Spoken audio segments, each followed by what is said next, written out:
প্রশ্ন আসতে পারে কেন? দক্ষিণ পূর্ব এশিয়া মহাদেশের ভিতরে সর্ববৃহৎ যে কয়লার খনিটা, সেটা আমার থানায়। বাংলাদেশের একমাত্র লোহার খনিটা আমার থানায়।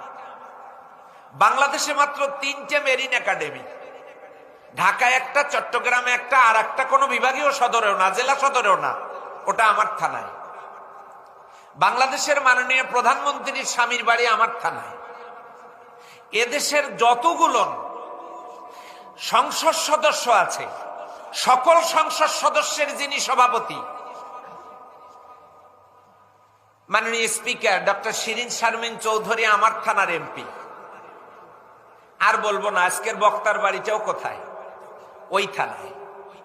তাহলে বাংলাদেশের সবগুলো থানার মধ্যে অন্যতম শ্রেষ্ঠ থানা আমার থানা, রংপুরের পীরগঞ্জ।